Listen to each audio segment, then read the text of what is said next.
Olha, pessoal, eu citei ontem no programa que hoje ia ter o nosso quiz Ver Mais, só que excepcionalmente nesta terça-feira a gente não vai exibir o nosso quiz em virtude do tempo, porque a gente tem bastante coisa no programa de hoje, por isso, excepcionalmente amanhã, a gente exibe então o quiz Ver Mais, claro, sempre com muitos prêmios para você, inclusive você pode participar ligando hoje, já vai então participar do quiz de amanhã, quem ligou ontem, anteontem, enfim, tá participando, né? 84960878. Mas pessoal, eu já começo o programa com o nosso quadro Plástica e Saúde. Olha, muitas mulheres sofrem com dores nas costas, nos pescoços e também acabam se machucando os ombros com as alças do sutiã por causa dos seios grandes. Algumas meninas ainda se sentem envergonhadas e desconfortáveis pelo grande volume.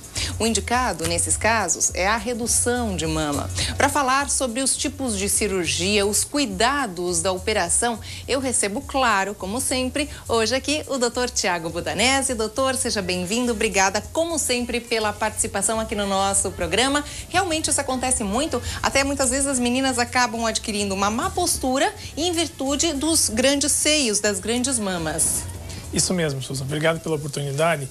Realmente, desde o final da formação da mama, que começa em torno dos seus 13, 14 anos e vai se formando até uns 18 anos, quando a mama está evoluindo, né? Muitas meninas podem até começar antes, há alguns sintomas que podem ocasionar na menina, como, por exemplo, a dor nas costas, o desconforto, até mesmo a atenção voltada para aquela mama maior, aquela gigantomastia, muitas vezes a gente diagnostica. E não só isso, mas também é uma transformação, Susan, muitas vezes depois de uma gestação, né? Então, o que acontece? Às vezes a mulher aumenta um pouco de peso na gestação, por consequência a mama aumenta, né? E também sofre depois uma influência da amamentação. E aí ela pode crescer muito? Isso pode vir a acontecer? Ela pode aumentar, sim, e depois de uma amamentação, por exemplo, ela pode sofrer uma regressão, uma certa, entre aspas, murcha, alguns graus, né? Essa mama, fazendo com que ela caia um pouco. Então, entendi. Não só o peso, Susan, mas também a queda da mama é importante ser avaliada. Por isso que nós temos uma imagem que mostra a anatomia da mama. Vamos colocar então as imagens aí que a gente separou até do Dr. Tiago Budanese, que é bacana, a gente sempre ilustra então de forma prática para o pessoal de casa entender o que a gente está falando aqui de forma ilustrativa. Tá certo aí, doutor? Então é interessante, Susan, nós entendermos que a anatomia da mama é formada por glândulas, que a mama é uma glândula, mas não só por isso, também por gordura e alguns septos fibrosos e outros detalhes que não vem ao caso. Você falou que até os 18 anos se forma, né, doutor? Em alguns casos um pouco antes, em outros casos pode evoluir. Por que eu estou mostrando essa imagem? Para mostrar que a mama, ela é um órgão constantemente sofre modificações. Entendi. Então é importante entendermos que ela sofre ação do peso, como nós falamos, da idade, do fator de amamentação, sofre também influência hormonal. Então é importante entendermos tudo isso. Por quê?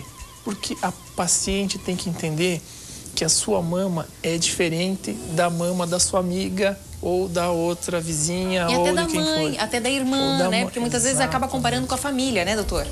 Por que eu digo isso? Porque muitas vezes chega no consultório a paciente assim, doutor, eu quero ficar com uma mama assim, ou assado porque a minha amiga ficou... Cada pessoa tem a sua mama individual. Isso é importante nós mostrarmos, porque são tratamentos diferentes, são técnicas diferentes e tudo isso sofre uma consequência depois. Lógico, com certeza. A gente tem mais imagens para ir ilustrando, que é legal para o pessoal de casa entender direitinho aquilo que a gente está falando. Vamos dar sequência aí, doutor. Então nós vemos que o que mostra essa imagem? Mostra que a mama, ela está caída. Aquele risco acima seria o ponto ideal de onde essa mama deveria estar. Mais ou menos fica na altura da metade do braço. Então as pessoas podem observar em casa, se o bico está mais para baixo, mais para cima, consegue avaliar. Se pudermos passar a próxima imagem, nós vamos ver que existe uma classificação, sendo que a primeira seria uma pseudoptose, ou seja, uma falsa queda. Isso geralmente as meninas mais novas, a mama começa a ceder um pouquinho. O que aconteceu ali, Susan? Perdeu o colo né? Então a mama geralmente tem aquele colo, aquela parte de cima, cedeu. Depois nós temos uma graduação, grau 1, grau 2, grau 3. Grau 3 seria o grau mais avançado, quando o bico já está olhando para baixo. Então isso seria os graus de queda da mama. Nós temos também algumas classificações do tamanho da mama, né? Mas é importante entendermos que cada mama é diferente. E às vezes a paciente tem, como tem duas mamas, uma é diferente da outra. Ah, isso acontece também? Muito comum, exatamente. Tá, na sequência, mais uma imagem pra gente mostrar. Pode colocar a sequência da imagem? Então aqui nós podemos entender um pouco melhor como que funciona o tratamento agora, Suzana. O tratamento seria nós deslocarmos essa porção que está caída de baixo para cima. Que seria a cirurgia. Seria a cirurgia, né? Eu não vejo outro tratamento para queda mamária que não seja cirurgia. Tá, né? tá. E essa cirurgia geralmente é feita mamoplastia, que é essa imagem que vocês estão vendo, que é removida uma porção da mama, independente se é a porção de baixo, de cima, que isso existem várias técnicas aqui, não vem ao caso, mas e sim explicar que é removida uma parte e é levantada. E muitas vezes essa cicatriz pode ficar somente em volta da areola, pode ficar para baixo, formando um L ou um T, dependendo da situação. Tá, doutor, uma coisa interessante pra gente colocar aqui, muitas mulheres têm aquela dúvida, inclusive a gente até já colocou essa situação aqui, mas eu acho que nunca é demais a gente tá novamente colocando o pessoal de casa, quem perdeu esse programa, com relação àquelas mulheres que pretendem ter filhos, ou seja, e tem a mama com volume grande, fazer a redução, esperar para ter o filho, para depois fazer a redução, ou pode-se fazer a redução antes? Suzana, o ideal é saber quando que ela pretende ter filhos. Se ela pretende ter filhos logo que eu digo nesse ano ou próximo, que espere. Que espere por quê? Porque a mama vai sofrer uma alteração que nós não temos como medir exatamente quanto vai ser. Porque é dependente de vários fatores, como falei, do peso, da amamentação, alteração hormonal, todos esses fatores. Então, para não ter que levantar a mama e depois de um tempo que tiver o neném, a mama ceder um pouquinho ou murchar, é importante então esperar. Agora, se for ter filhos mais tarde, pode sim, Susan, fazer a cirurgia já até para aliviar a dor nas costas ou para aliviar aquele peso, né? Como você citou no início. Agora, a criança vai conseguir amamentar? Com as técnicas atuais, geralmente sim. Que bom. Tá? Isso é bem interessante, porque é preservada a porção central da mama, onde tem os ductos. Isso é preservado. Porém, não podemos garantir 100%. Né?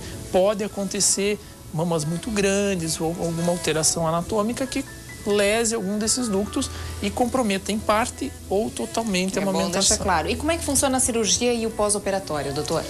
Suzana, a cirurgia é realizada geralmente, o paciente opera num dia, vai embora no mesmo dia, na grande maioria das vezes, né? A anestesia pode ser local, aquela peridural ou geral, dependendo do caso. É uma cirurgia relativamente rápida, como eu falei, o paciente vai embora no mesmo dia. E tem que ter os cuidados pós-operatórios. Isso é fundamental, porque de nada adianta o paciente deixar, o médico, né, o seu cirurgião plástico operar, deixar a mama bonita e depois a paciente não se cuidar. Lógico. E quais são os cuidados? Os cuidados são, Susan, não elevar os braços pelos primeiros 10, 15, às vezes até 30 dias em alguns casos. Então o paciente pode comer, pode se movimentar, mas não pode elevar muito o braço acima do ombro. Por quê? Porque em alguns casos, quando tem a cicatriz mais embaixo, se você levantar o braço, você vai repuxar o ponto aqui embaixo. Ah, entendi. Tá? Evitar de dirigir nos primeiros 10, 15 dias, dependendo da situação. Manter o uso de uma cinta modeladora, um sutiã modelador é importante para manter o seio, não ficar o seio, né, mexendo. Alguns casos é indicado fazer a drenagem linfática, que ajuda a desinchar. Isso depende de cada médico também.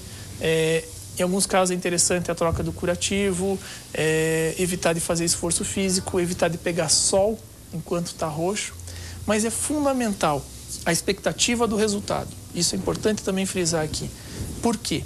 Porque o paciente que faz uma plástica mamária para levantar os seios ou para diminuir, vai conseguir levantar seu seio sim.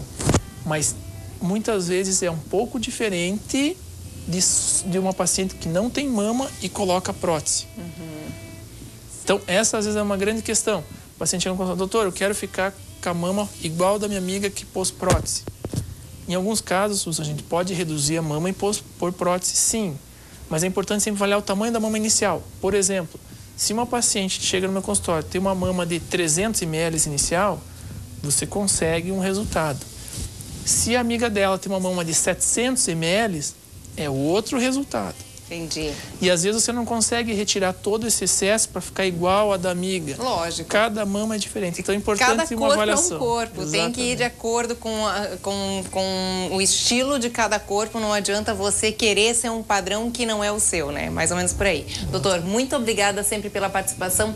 Como sempre, ótimos esclarecimentos aqui no programa. Obrigada, tá?